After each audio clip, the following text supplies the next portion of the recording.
myself Akash Saxena and I am back with second lecture of the unit self-management skills. Okay, and next topic is key elements of self-management. Okay, so self-management approach varies from situation to situation, person to person, and domain to domain. Self-management of a mother at home would be different from fathers and students. Okay, तो self management जो है varies means अलग अलग रहता है from situation to situation, person to person and domain to domain. Self management of a mother at home would be different, अलग होगा from fathers and students. Or doctor self management would look starkly different from that of an army man. तो इसका means ये है date self management की जो process है उसका डिफरेंस होता है, वो डिफरेंस होता है अलग अलग पर्सन पे. वो सेल्फ मैनेजमेंट का प्रोसेस अलग अलग पर्सन पे अलग अलग ही रहता है. Okay, next is identifying goals and planning. Once we decide to manage yourself, the first question comes is where to start from, कि हमें कहाँ से शुरू करना है. ओके, आस्क योर सेल्फ, खुद से पूछो, what do I want to achieve, कि मैं क्या प्राप्त करना चाहता हूँ. It could be daily exercise regime you have been thinking for long to start. It could be a self study schedule, हम लोग ये सोचते हैं कि आज हम स्टार्ट करेंगे सेल्फ स्टडी करना. Okay, it could B practice for next college sports day. Okay, हम लोग ये भी अपना प्लान करते हैं कि हम अब क्या करेंगे, कॉलेज स्पोर्ट्स डे के लिए प्रिपरेशन करना शुरू कर देंगे. It could be any personal और professional desire of achievement you may have. So first decide what you want to achieve, then do the following. Okay, तो सबसे पहले हमें ये डिसाइड करना है कि हम क्या अचीव करना चाहते हैं, तब हमें ये सब करना है. तो first is set the goal by writing down your desire, ambition, dream down on the paper. Next is split your goal into monthly, weekly और डेली टारगेट्स.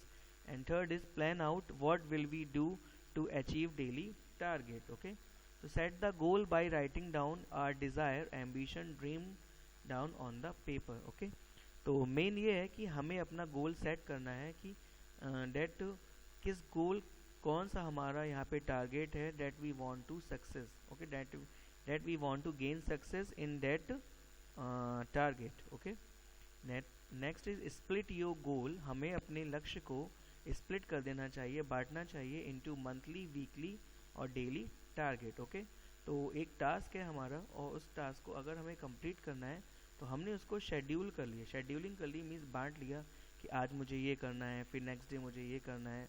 तो धीरे धीरे प्रोसेस को कंप्लीट करना है.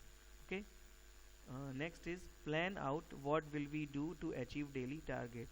ओके, कि हमें अपने डेली टारगेट को अचीव करने के लिए क्या क्या प्लानिंग करनी है. Okay, next is sorry. Okay, next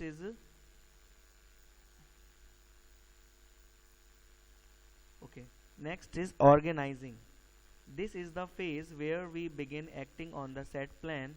We are already clear what we are supposed to do to achieve our daily target. Okay, but on the real ground, many unanticipated barriers arise in our plan, like illness, guests at home, vacations, marriage in family, urgent travel etcetera.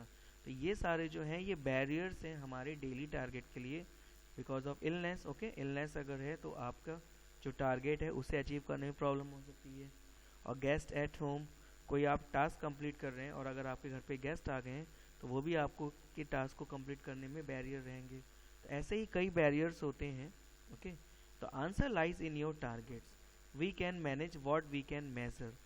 Our target should have following characteristics which make them smart target. Okay, तो हमें अपने target में कुछ ऐसे steps add करने पड़ेंगे जो हमारे टारगेट को स्मार्ट टारगेट बनाएंगे. Smart, not that smart meaning, smart that SMART.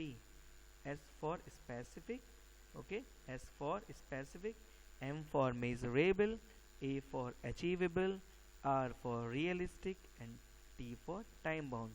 Okay, again, S for specific, M for measurable, A for achievable, R for realistic and T for time bound. Specific is the target should mention what we are going to finish precisely. Okay. For example, I will prepare topics of chapter 4 in biology on June 13. तो मैंने यहाँ पे एक target बनाया कि मैं chapter 4 जो biology है वो क्या करूँगा, प्रिपेयर करूँगा जून 13 को. तो उसने एक स्पेसिफिक टारगेट बनाया. Okay. Next is measurable. A specific target itself will tell you how it should be measured. तो क्या है measurable? एक जो specific target होता है वो हमें खुद ही बताता है कि how it should be measured, कि इसको कैसे measure किया जाए. जैसे consider the above target, जो हमने target लिया था, it tells you that if we prepare 4 main topics of chapter 4 in biology, तो our target is met on June 13th. Okay. Next is achievable. Next is achievable मतलब प्राप्त करने योग्य. Target should be made considering our ability and circumstances that allow to achieve them. हमें अपनी जितनी भी ability हैं और सर्कमस्टेंसेस हैं उनके अकॉर्डिंग ही अपने टारगेट को सेट करना चाहिए. And this is most important thing. Target को हमें अपनी एबिलिटी और सर्कमस्टेंसेस को देखते हुए ही यहाँ पे सेट करना चाहिए. Okay, preparing more 4 than 4 topics in a subject may not be possible. Set a target. एक ऐसा target set करो which you can achieve with hard work. Okay, एक ऐसा target set करना चाहिए जिसको हम hard work से achieve कर सकते हैं. But it should be, लेकिन इसे होना चाहिए in the range of our achievement. हमारे achievement की range में इसे होना चाहिए. Okay, setting up achievable targets encourages us to do more. Okay, setting up achievable targets.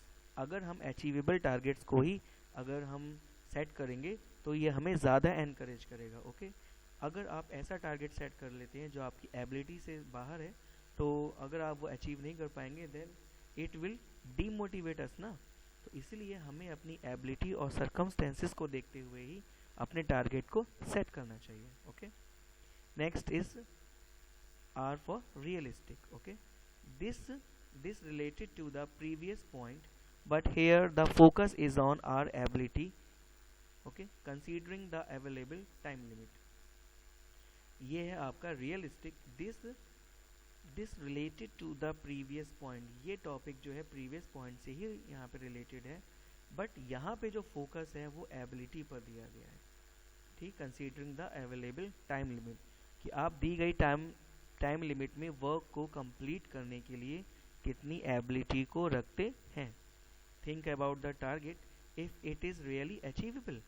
पहले जो टारगेट आपने सेट किया है तो आपको वो पहले थिंकिंग रखनी चाहिए, सोचना चाहिए कि क्या वो टारगेट आप अवेलेबल टाइम में और सर्कमस्टेंसेस में कंप्लीट करने योग्य हैं. For example, I will prepare 4 main topics of chapter 5 in biology on June 13. This could be an unrealistic target. It may not be possible to prepare 20 topics in a day given that you need to go to school and do other course besides study. Okay? तो ये बिल्कुल भी possible नहीं है कि आप 20 topics per day आप वहाँ पे प्रिपेयर कर सकें, बिकॉज ऑफ हमें स्कूल भी जाना होता है और स्टडी के अलावा भी कई वर्क हैं जो हमें कंप्लीट करने होते हैं. तो मेन फोकस इस चीज़ पर है that we should set the target. हमें ऐसा टारगेट सेट करना चाहिए जो ये बताए कि हम इस टारगेट को कर सकते हैं या नहीं कर सकते हैं by hard work. Okay. Next and last is time bound. Setting up a deadline brings us in discipline to work towards our goals.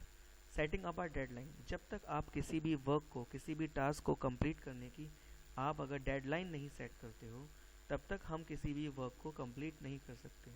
आप जैसे कोई वर्क करता है, जब तक कोई टीचर या जब तक कोई इसको एक वहाँ पे डेडलाइन नहीं देता है कि आपको ये वर्क इतने टाइम तक कंप्लीट करना है, तब तक हम उस वर्क को डिसिप्लिन वे में नहीं कर पाएंगे.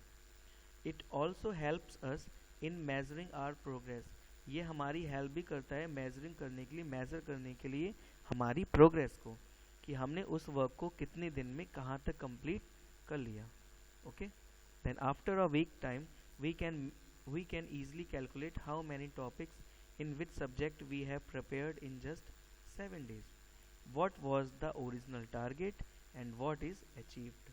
ओके, तो जब तक हम किसी भी एक टास्क को अगर डेडलाइन के अंडर में सेट नहीं करेंगे, एक डेडलाइन नहीं देंगे कि हमें इस डेट तक इस टास्क को कंप्लीट करना है, तब तक हम उस वर्क के लिए, उस टास्क के लिए डिसिप्लिन वे में वर्क नहीं कर पाएंगे। क्योंकि जब तक हमारे माइंड में ये सेट नहीं रहेगा that it this is your deadline of doing that work, तब तक हम उस वर्क को कंप्लीट करने के लिए ज़्यादा इंटरेस्ट नहीं दिखाएंगे। Okay, next is controlling and reflecting. Okay, this is your activity. Prepare a short self-management plan for the following scenarios. Okay, and next is tools of self-management. Next is tools of self-management. Self-management has three basic tools. First is self-motivation. देखिए, self-management के भी कुछ tools होते हैं जिनको follow करना बहुत ही ज़रूरी है। Self-management has three basic tools. First is self-motivation. Next is time management. And third is responsibility. कौन कौन से टॉपिक्स हैं सेल्फ मैनेजमेंट के three basic tools? First is self motivation, next is time management and third is responsibility. Okay, और इसके बारे में हम डिटेल से नेक्स्ट लेक्चर में पढ़ेंगे। और आज हमने क्या पढ़ा? स्मार्ट टूल्स के बारे में। और स्मार्ट टूल्स क्या था? S stands for specific, M stands for measurable, A stands for achievable, R stands for realistic, and T stands for time bound. Okay, and ये लेक्चर आपका यहीं कंप्लीट हो रहा है। Till then, thank you and bye.